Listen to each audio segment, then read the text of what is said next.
Aloha and welcome to Permission to Flourish, a podcast about choosing growth, joy, and purpose on your own terms.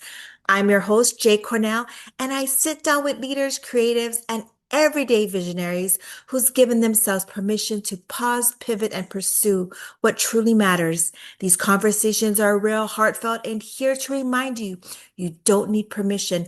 Let's get to today's episode. Hello, everyone. I'd like to welcome our next guest. Her name is Waterfall Adams. She is a creative professional who took her destiny into her own hands. Her real name is Victoria Elizabeth Adams. She was born in Paducah, Kentucky, and was raised in Mobile, Alabama. She has an associate's in science and general education degree from Bishop State Community College, a bachelor's of arts degree in art history with a dramatic arts minor from the University of South Alabama and many certificates from universalclass.com. With that, I'd like to welcome Waterfall Adams.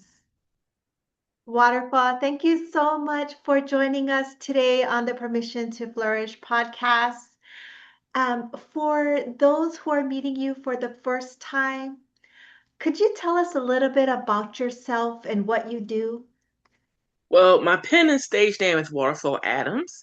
I am based in Mobile, Alabama.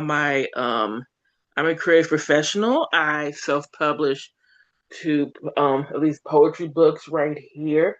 This one, which on the first of this month, 5 years ago, this one was self-published. It's called The Eclectic Mind of Thee, and this one, like a year after that, um, Free to Be Thee.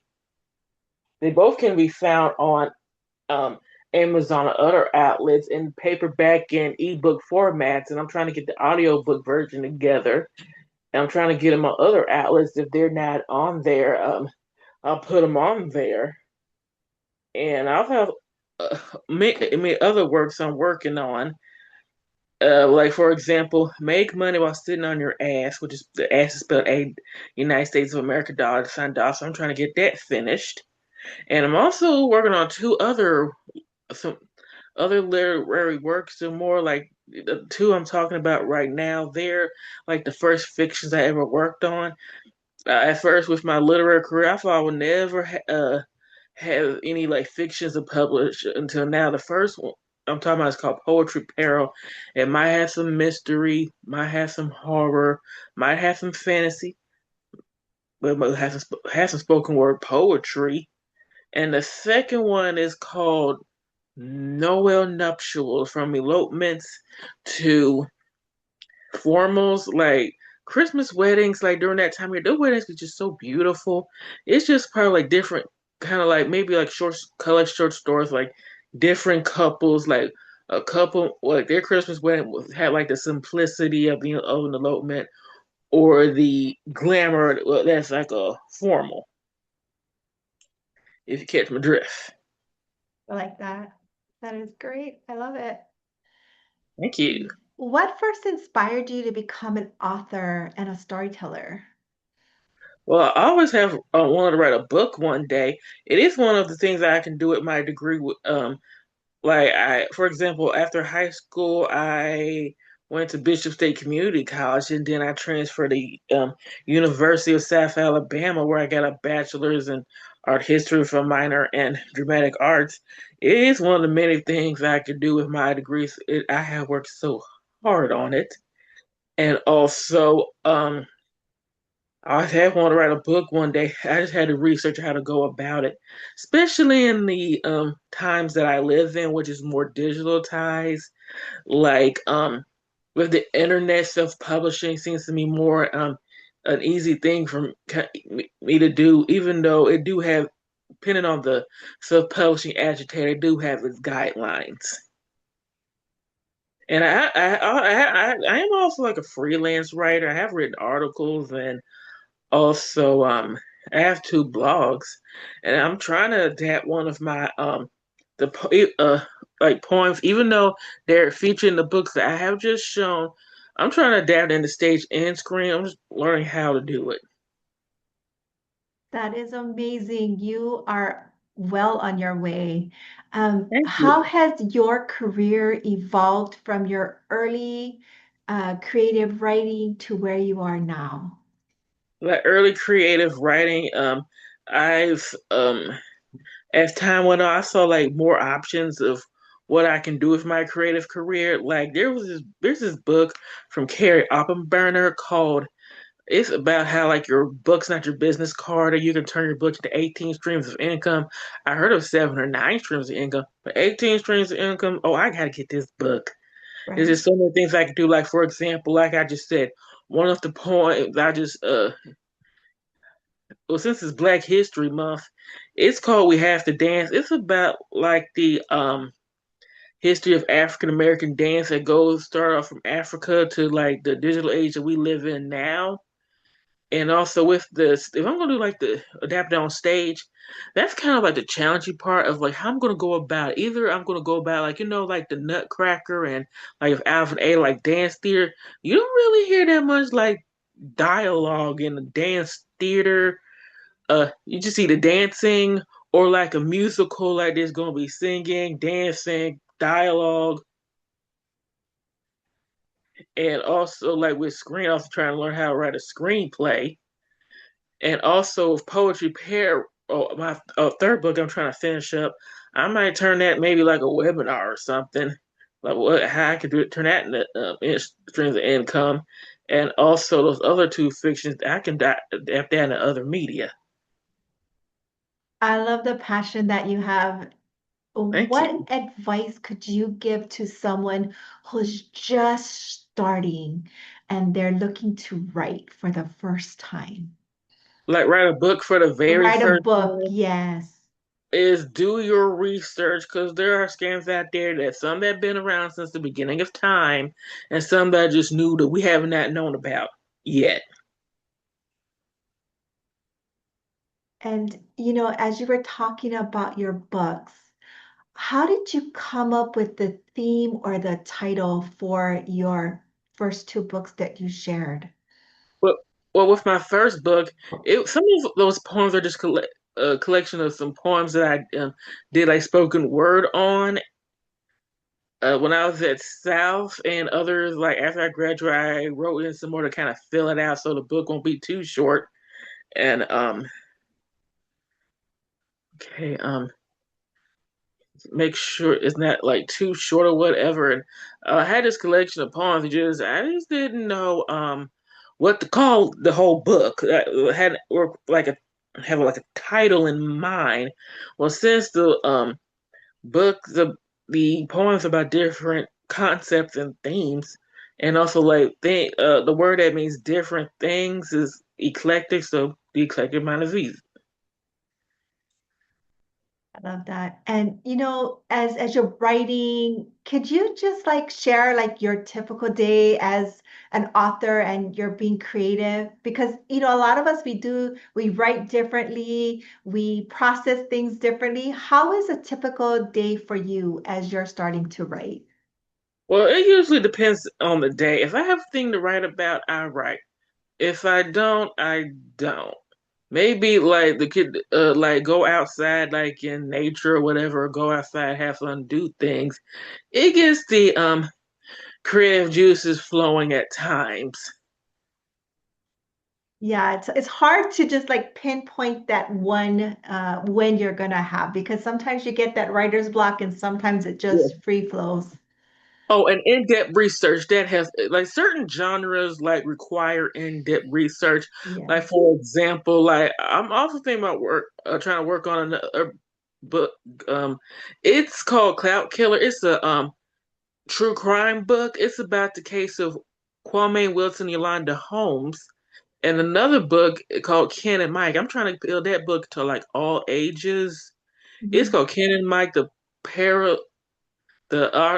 biography of two parallel lives. It's about Kenny Babyface Edmonds and Michael Jackson.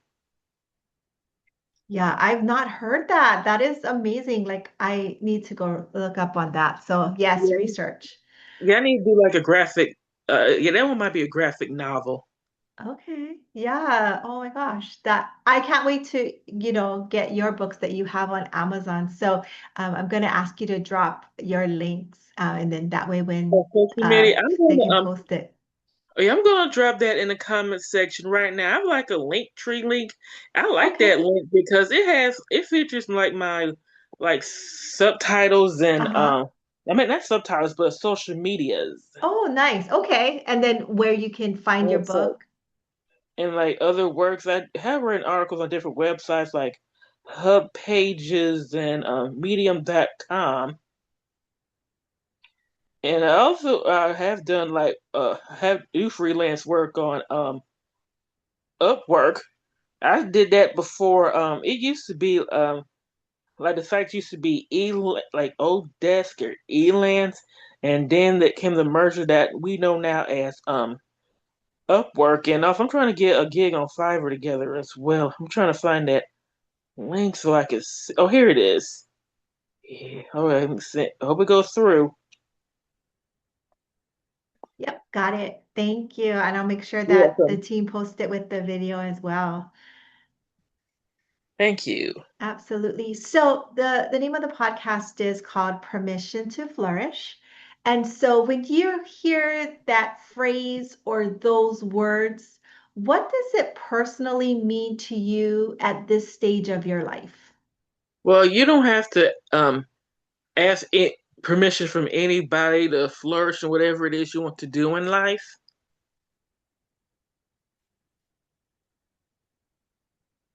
And what you like if you like want to be like creative, what you do is a real job. Like writing from like example, it's a lot of things. It's an art form, it's a business, it's an entrepreneurial venture. It can be a hobby. It's just a lot of things. And you have a lot of projects going on. That is so amazing. So you must be so busy. So in 2026, what's on the horizon for you, besides the books that you will be launching this year? Well, like I said before, finally, holy finally get that make money while sitting their ass book finished. Yeah, try to like clean up some like try to polish some things and get it edited. I need to find an editor. And also I have been doing like research of like ideas like on like AI or chat GPT, just ideas. It just but I will paraphrase to make sure it is mine that I actually did this. Like can make mistakes.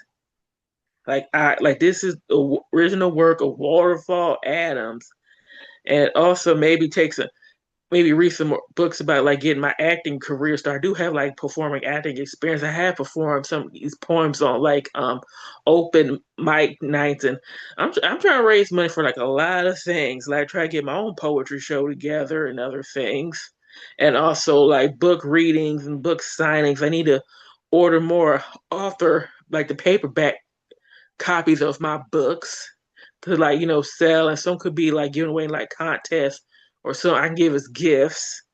It's just a lot of things, and also a company in Nigeria called Precious Digital Marketing Agency that's written by Precious Agileti Precious Gideon. I hope I got his name right.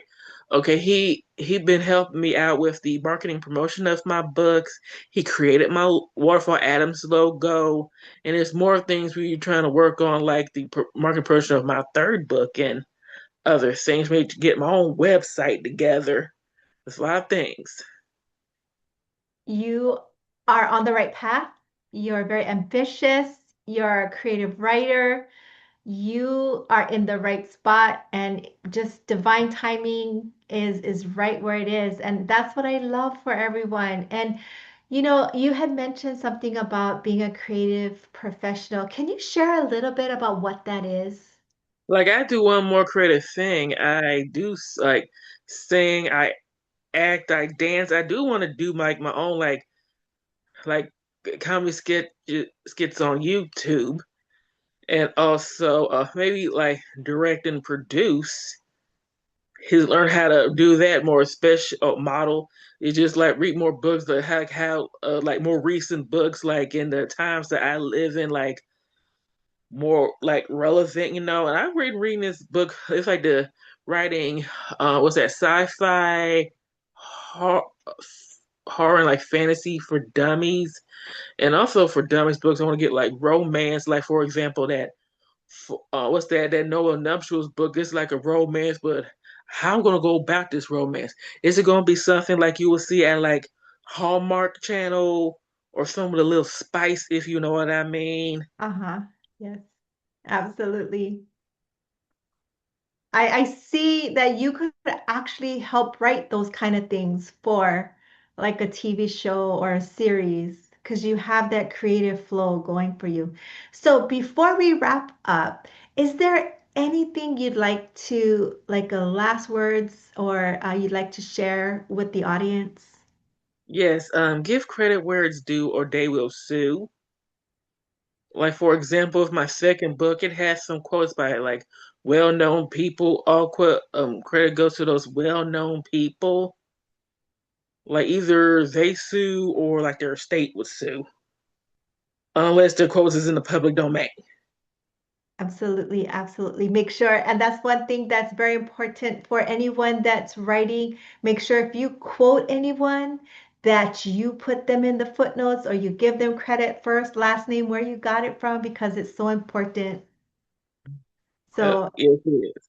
it has been such an honor and a privilege to interview you, get to know you, and speak with you. Thank you so much from the bottom of my heart for being a part of this podcast. I wish you all a wonderful evening, Waterfall. Have a blessed evening. You too. Have a good evening, Jay. Mahalo, and thank you so much for tuning into Permission to Flourish. If today's conversation spoke to you, please leave a review and share it with a friend who needs a reminder that they too are allowed to share and thrive. Visit permissiontoflourish.com if you're ready to share your own story or explore our publishing opportunities.